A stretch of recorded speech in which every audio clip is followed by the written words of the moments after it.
Welcome to Leadership of Fools, opening the boardroom door to real leadership conversations.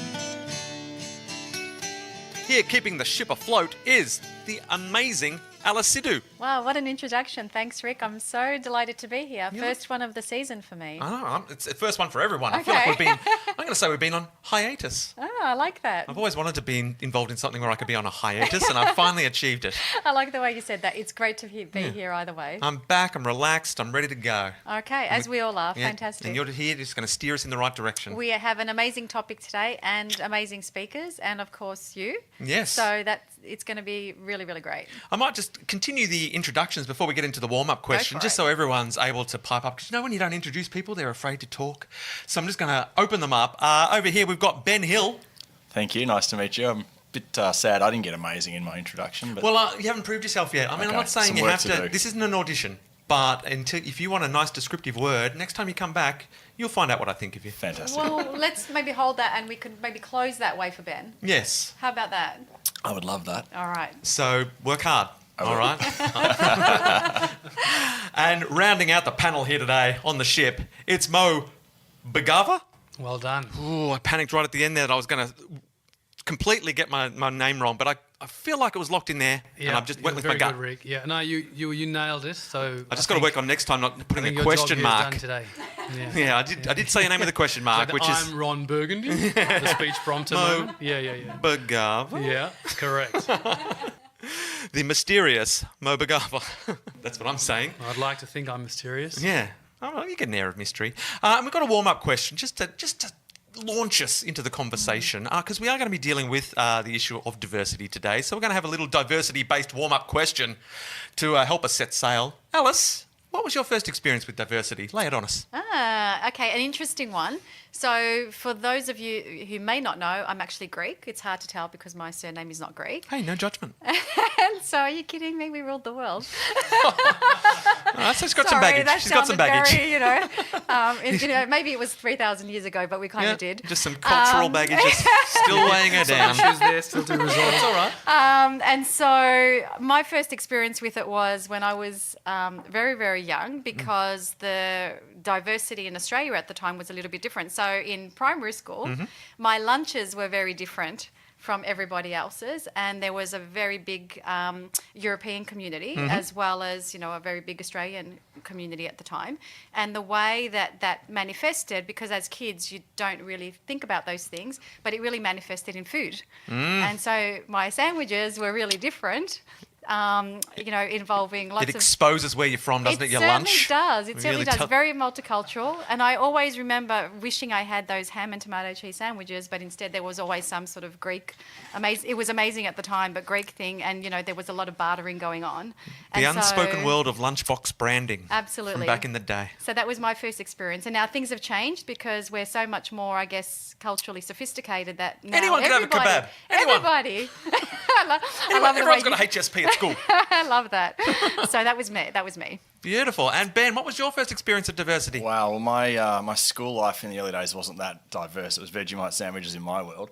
But actually in high school, I got my first exposure to diversity. I went to a boys' school that became co-ed while I was going through high school. Shake things up. I wish I was you. Yeah, well, when you're 15, you don't really know how to respond to it. But that's some sort of American feel-good teen flick waiting to happen, isn't it? Where a boys' school becomes co-ed. Oh, the hijinks. Yeah. If you could travel back in time, you might have done it differently, that's for sure. But so that was a big change in my world where I was suddenly exposed to a lot of girls at school. But I grew up with 9 sisters, so it didn't feel like diversity, but understanding the push that was going on around, we're trying to make the school more diverse, was the first time the concept kind of clicked. Yeah, it would have been a real cultural change, a cultural shift. I guess you're surrounded by 9 sisters. One of 9, 7 sisters. Oh, one of 9. I got you. Yeah. All right, that's a gaggle. It was a gaggle. Still is. And Mo, what about you? Diversity. Probably two moments come to mind. One was when I, at the age of 12, travelled overseas for the first time. With my parents and brother, and as a young Indian family, we were in Hong Kong, and I think that was my first experience in realising how different we were in every possible way to the natives on the island. from eating. Now, speech and stuff was obvious by the age of 12, but fundamentally, I think it really took me by surprise. I did not realise until I was in the moment where we were being hosted by a family in their home, as to the sort of depth of differences that existed in every aspect of life. But I was probably too young to really worry about it, so I forgot about it the next day and went on to Disneyland. But growing up, I relocated to Australia permanently at the age of 17, and I think the first point at which I realised that there's going to be some interesting times ahead is when 4 people from the moment I got off the plane to when I hailed a cab couldn't get my name right. So it was, and Not like me, I not nailed like it. you, Rick. You I were outstanding. nailed it. You did. Rick. So it was, it was a very early. It didn't take very long to realise that things are going to be a bit different. Mm-hmm. Absolutely. I had an interesting experience in primary school in terms of diversity. I don't know if maybe it's lack of diversity, because I was in a fairly non-diverse suburban part of Melbourne, and I've just got boring cultural heritage, English and Scottish, but I've got quite tanned skin. And Yeah. over the summer, back in the day, there was no SunSmart. Your kids just went out in the sun, just soaked it up. I think parents might have thought it was healthy even. There was coconut oil, Yeah, if I remember. Just fry them up. So after a summer, I could get quite the tan and come back looking very sort of interesting. You should have hung around on my side of the city. Yeah, and so anyway, I remember in grade 1 I went to school and I was misbehaving in class. I was a bit of a class clown. I don't know if you'd get that What? that No. vibe from me. And my teacher got sick of me and said, "You go next door to the other class and you tell that teacher that you've got to stay in there for the rest of the day." So I sadly trotted off to the other class and I went to the teacher, and before I could, she was speaking to the kids, and before I could say anything, she went, "Oh, look at you. Look, children. Look at his lovely brown skin. Isn't his skin lovely? Look at it." And she was just sort of showcasing my brown arms to the wow. entire class. And and at the time I didn't think anything of it. I was just thinking, oh God, I've got to break the news to her that I'm here because I'm in trouble, which I did. And she made me go stand in the corner for the rest of the session. But I think back on that now and I think, gee, I don't know if a teacher could get away with that these days. pretty Sort of sure they couldn't. showcasing the delightful brown skin of this odd-looking child to the entire...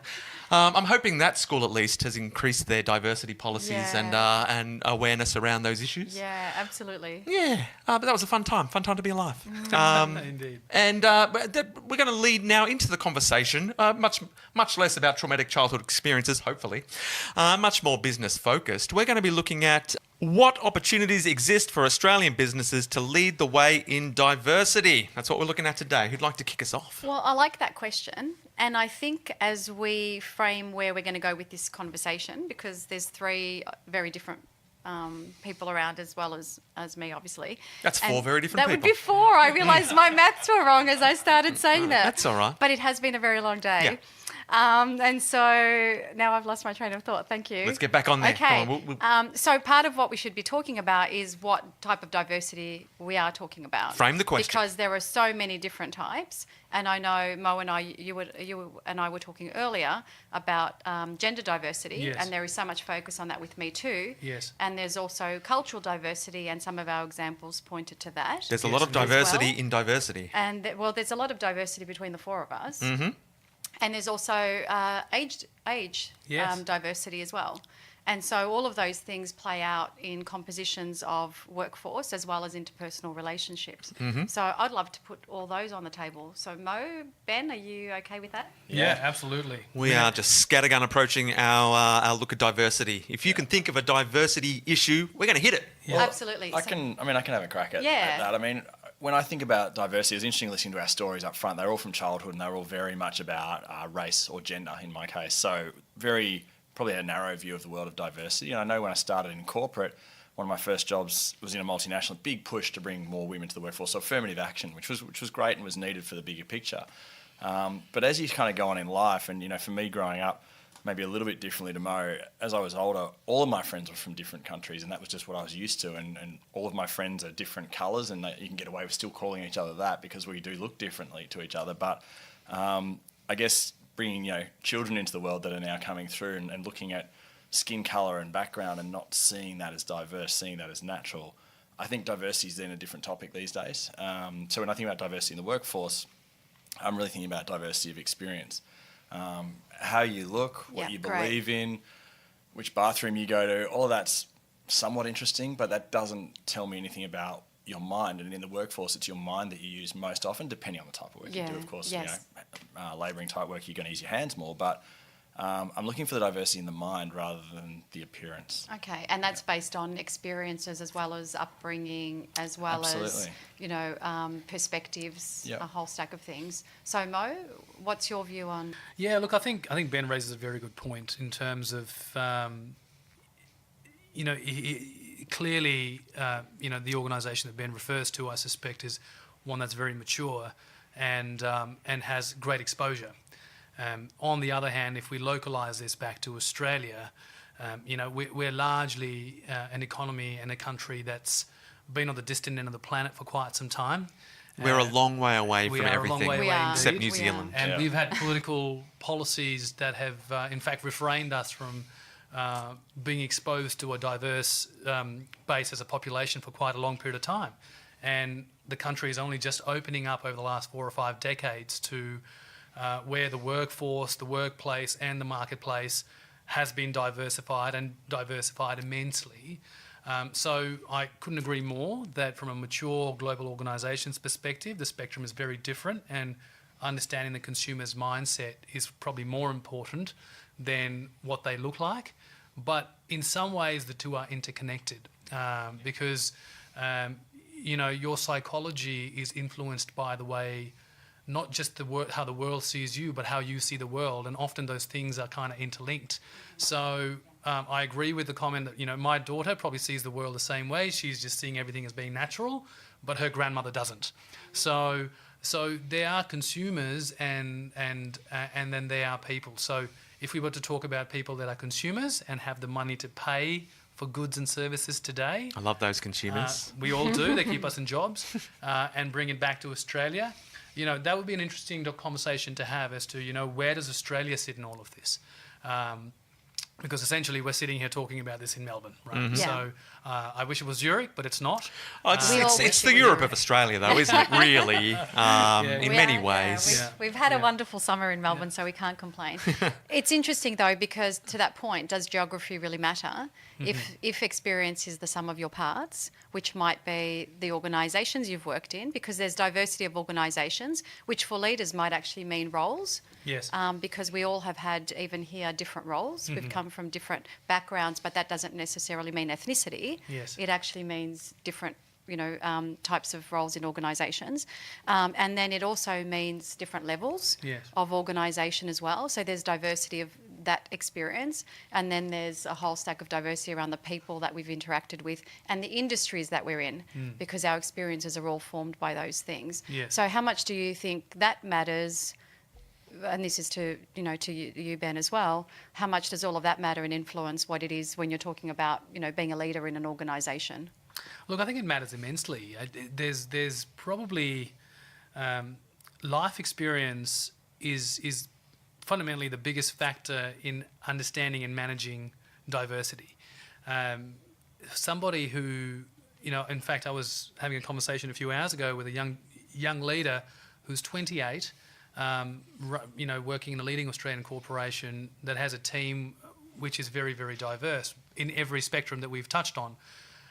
His life experience will be very different over the next 10 to 15 years as he grows up to being a future leader to somebody who has never managed a diverse workforce but finds themselves today at a very different stage in life managing what is a very diverse workforce. So I think, to answer your question, life experience, both on the job and off the job, fundamentally influences your view and comfort levels with diversity at all levels. Ben? Yeah, I totally agree with that. It's interesting, reflecting on, as Mo was speaking, the company I work in has very, very strong regional footprint. And historically, that's meant that the people that have lived in those local communities in regional areas are the people that end up in our workforce. And you could argue that that's led to a certain profile. So that experience is very different than when we've acquired businesses more recently that are metropolitan.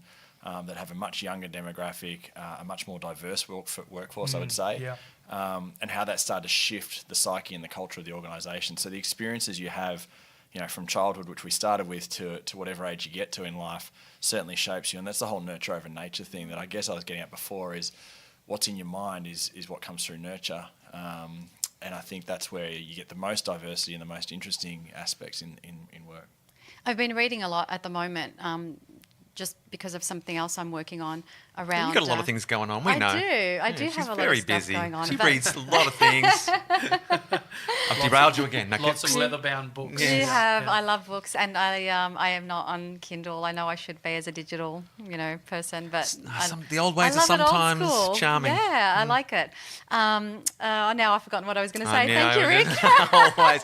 No, you were reading a book for some other reason that we shouldn't ask about. Oh, I've been very interested lately in the concept of bias. And all these, inherent biases that we bring. And it's interesting reflecting on the conversation as we're having it now, that so much of our experiences, and they may be positive experiences as well as, challenging or negative ones, that create these perceptions around how open we are to different things. Yeah. And there's so much of it that we see, I guess, interpersonally and also in the workplace around our perspectives on what it means to be a millennial. And the stereotypes that we play into. And stereotypes are really our affirmation of our biases. And ageism, which is also really important to me because... Don't make an ageist joke there.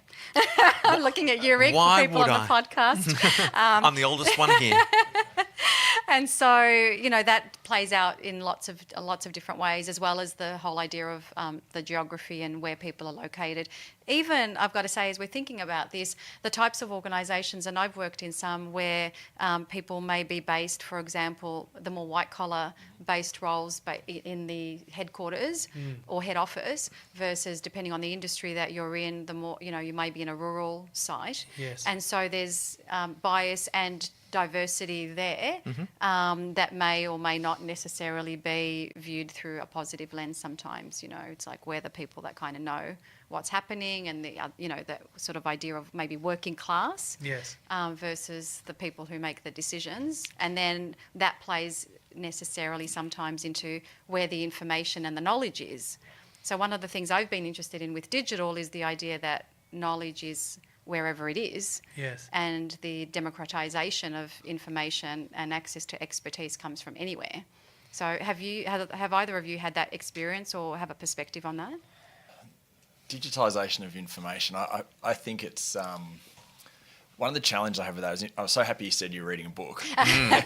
One of the challenges I have, and I was actually having a session, a mentoring session with a lady yesterday and talking about the importance of having breadth and having exposure and experience, but having something you can go deep on, because I think a lot of shallowness doesn't get you a long way. It makes you really nimble in the world. It makes you able to flex and change, but it really allows you to settle and feel comfortable in something. And so I think the challenge we have with digital news is because it's curated for us and presented to us. I think we as humans in this age are losing some of our ability to think freely for ourselves. We can think critically. We've all got very good at thinking critically.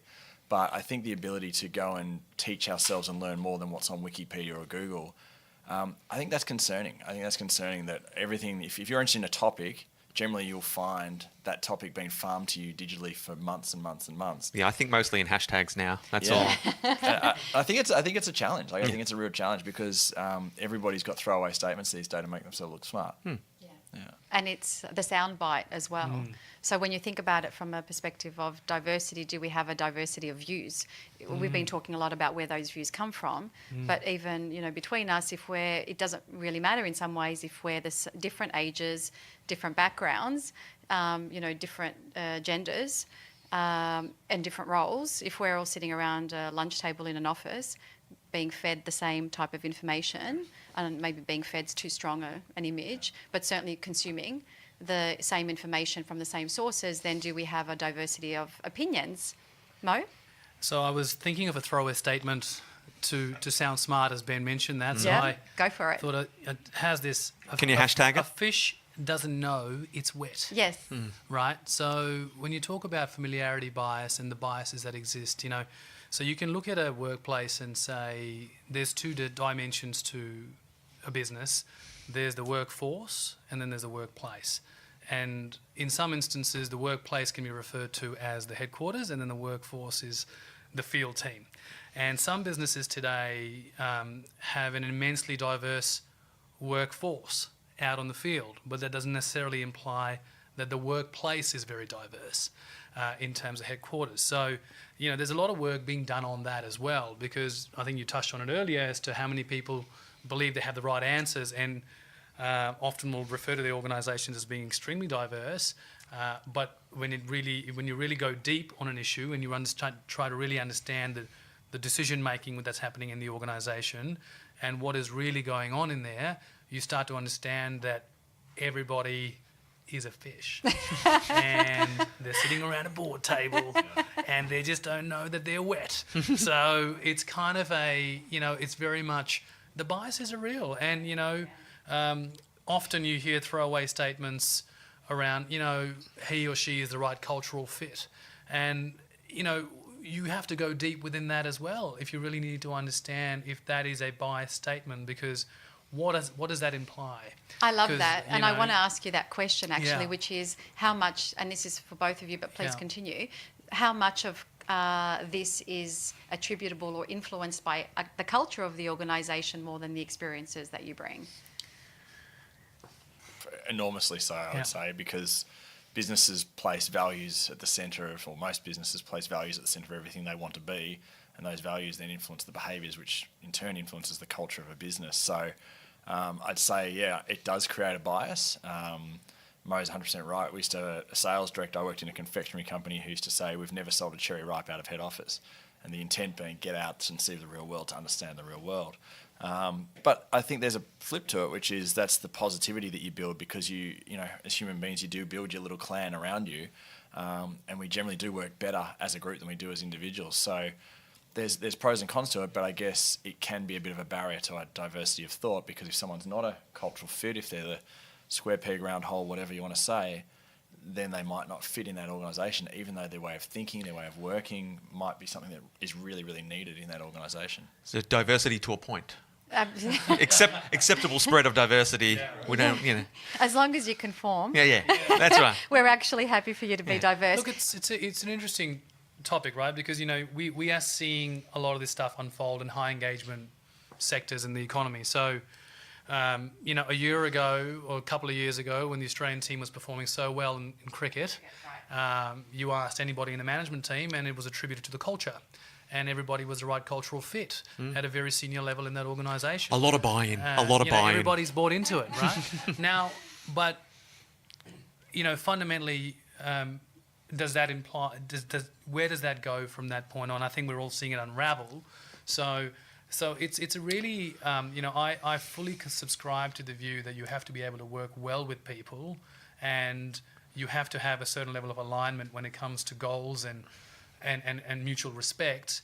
But if there's 20 people in the room that all think the same way, act the same way, and agree or disagree on all the same things, that's a very delicate and probably risky way to do business in the current landscape, which is changing by the day, let alone the years. So look, this is a topic that we can talk about for the rest of this podcast, but I'm conscious of time as well. So it's an interesting one, though, because you talked about cricket, and we've also seen this. The other thing that's topical is the Royal Commission into the banks or the financial services.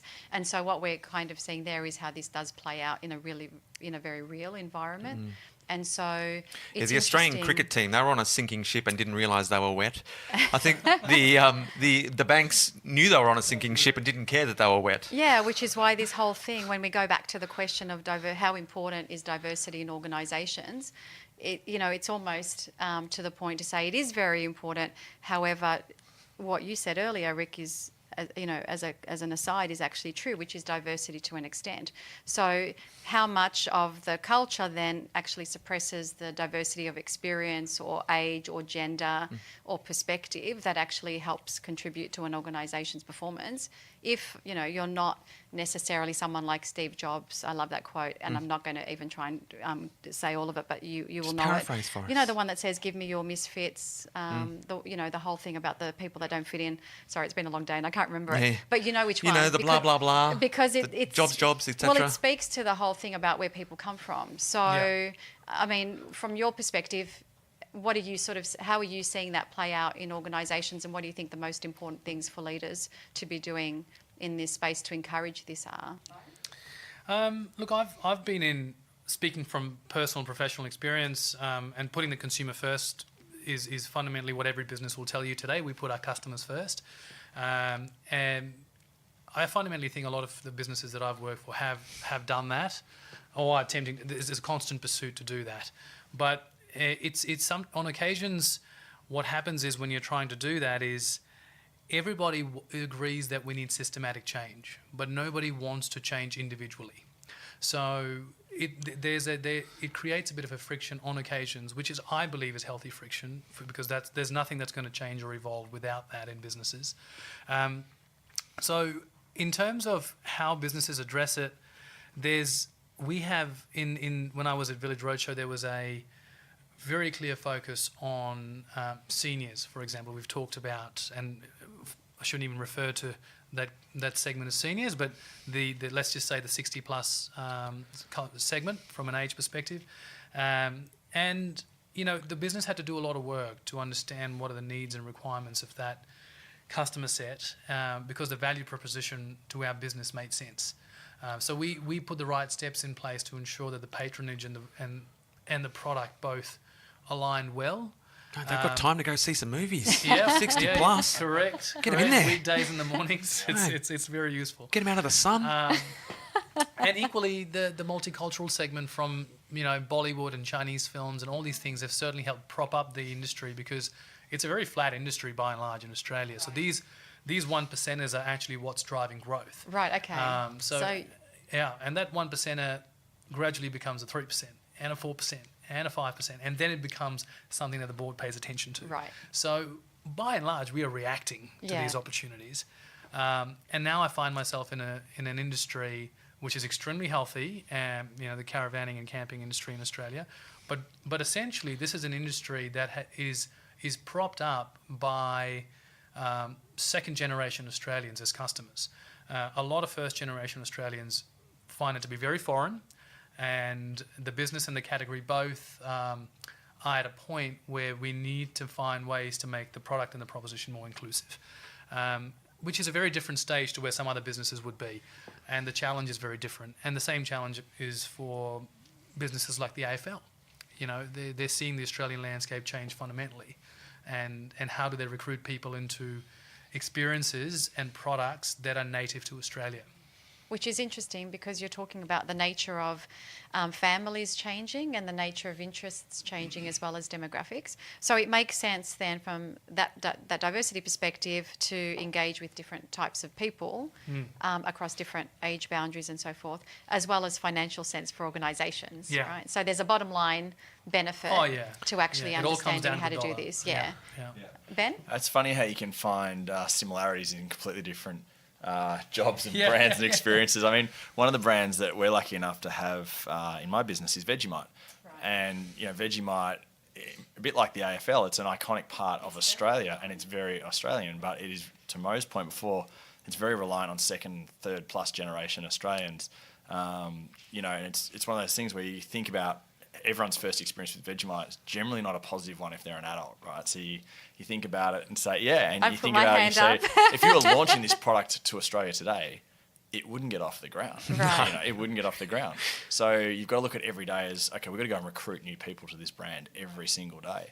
And how you do that is you have to make it more accessible. You have to be more diverse in your offer to be more accessible to more people, not just expect that everyone's going to come around to the old way of life. Right. You've also got to educate people about how to eat Vegemite as well. A lot of people's first attempt at Vegemite is no one would enjoy that experience. Even people who love Vegemite would be like, that is too much Vegemite. Yeah. People smear it on like it's peanut butter, and they're like, well, this doesn't taste so good. It's a very delicate balance, the Vegemite balance. The importance of butter is underestimated. Yeah, butter and just the right amount of... You're not lathering Vegemite on if you want to enjoy the experience. But people, for some reason, when they first try it, they're like, I'm just going to grab as much Vegemite as I can and see how I like it. Yeah. I don't like it. You can find that sort of that video cut from every American talk show, right? Yeah. Where Ellen just squeezes douse on the toast. Yeah, and Yeah. you're like, Oh my well, God. that's not going to work, Ellen. Not going to Yeah, go. yeah, Yeah. So imagine that as the challenge every day for us trying to get the growing population to engage in our brand. Yeah. So you have to be really diverse with what you offer, which is why we take it to very different spaces outside of the product in the jar. It's the only way to bring people to the brand.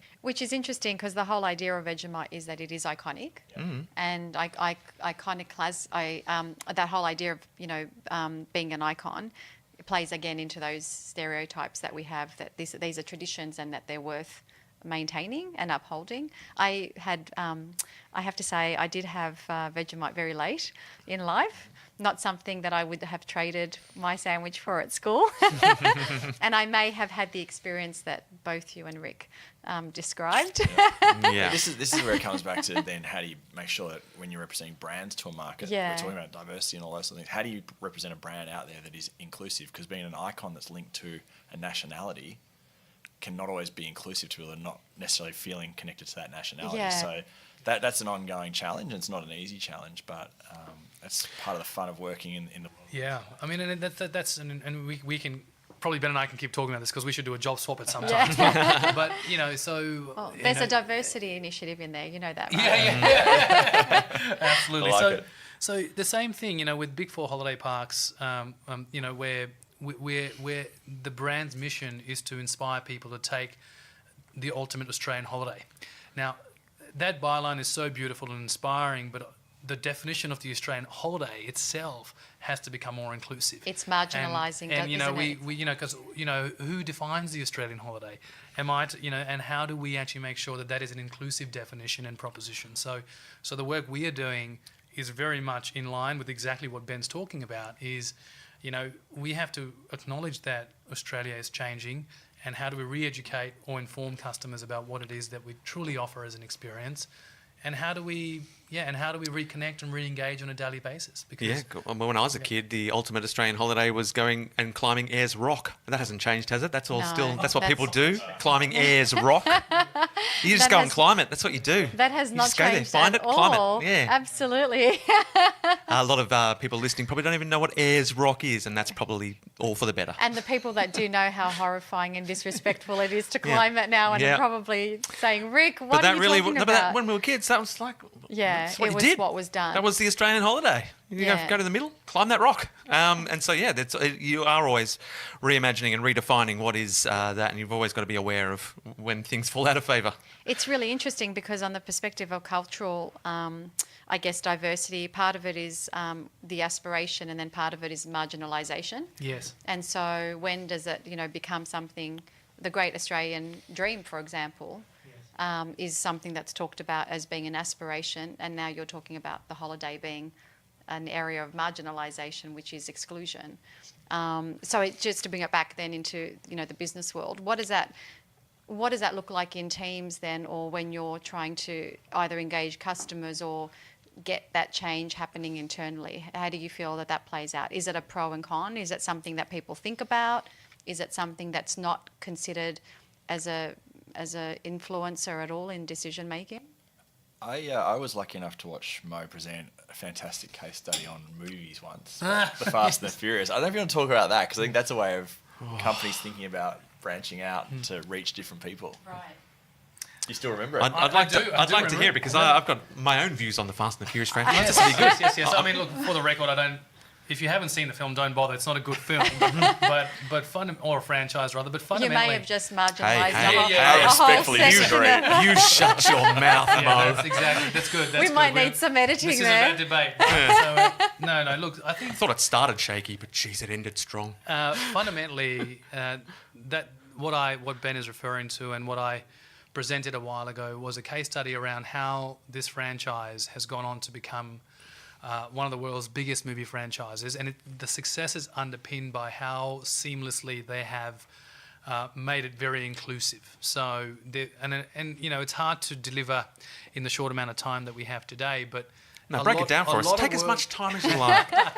a lot of work has gone into ensuring that the storyline, the cast, the script, the screen setting, all the various building blocks that it takes to make a wonderful screenplay that is a movie is inclusive. So, and there's a lot of research out there that one can lean on, particularly when it comes to media and content, around what appeals to certain audience sets and what doesn't appeal to certain audience sets. And then certain audience sets are neutral on certain things. So for one small example would be, when you're producing content, and there's a lot of research from the States that demonstrates very clearly that the music score in a TV show or a film is paramount to its affinity to the Black American population or the community. And if your music score is not going to, at the very outset, engage that community, it's very unlikely that they will engage with the content. It's kind of shortcut connections. If you just... Yeah, correct. So, and on the other hand, it's more or less neutral for most of the other communities in a lot of ways. So why not take that opportunity and from a capitalist point of view, why not exploit that opportunity as well? Yeah. So leverage, I think, is how we would say it in the business world. A consultant would call it leverage. A business would call the boardroom would call it Exploit. exploit. Yeah, the boardroom would call it exploit. What would bankers call it? Yeah. So that's just one soundbite out of that case study. But you need to know at a psychological and emotional level what are the things that will engage and bring people into your world. And there's no silver bullet to this. Vegemite is a very different proposition to a Big Four holiday park. So how do we actually, leverage those opportunities? But fundamentally, they're underpinned by good, sound insights that we have to cultivate as marketers and business owners. And you also need to know that Fast and the Furious is not about cars; it's about family. It's about family, people. Someone sounds like they've Just been the bonds of family. They've been reading What it means. the soundbite on that. What it means to belong. I really thought You can it count was on just family, about guys. You can count on driving family. fast cars, which is why I've It's never not about seen cars. it. It's not about cars. You've got it all wrong. The first two were about cars. How many of them are there? There's 8. Wow, you're kidding. There's 8. 8. Okay. I cried on a plane watching the 8th one. There's Is that actually wrong? 2 more that have been great. It's not enough. There's 2 more coming. Really? I was going to say almost as many sisters as you have, Ben. We are heading Okay. towards the end of this discussion. So any final thoughts on what opportunities Australian businesses might have to drive that diversity? And can I just add a question then to add to that for Mo and Ben, just some last minute wisdom in terms of, I guess, leaders looking to leverage this, because I think we've had a good conversation around what diversity means and why it makes sense. It makes sense for the bottom line and for a whole stack of other reasons. I guess what insights would you share with leaders who are saying, I want to do this, but I'm not quite sure how? I think a little bit of what we've identified today is there's an internal and external part to it. So we've talked about how you leverage diversity in your consideration of the consumer set to drive your business. And we've also had a discussion about how you use it internally to drive a more productive, engaged, and hopefully successful team/business. So I think there's 2 elements to it. I think what brings them both together, though, is there's a formality that needs to be involved around it. And so, Mo talked about having robust and deep consumer understanding and insight. And insight is the word.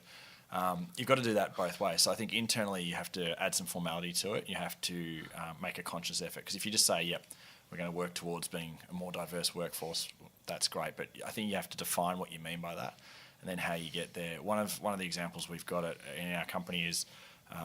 historically, the recruiting brief would have been, from a marketing department, would have been minimum 3 to 5 years, FMCG marketing experience, welcome aboard. And guess what? They're going to come in with the same processes, the same ways of thinking, the same ways of creating content.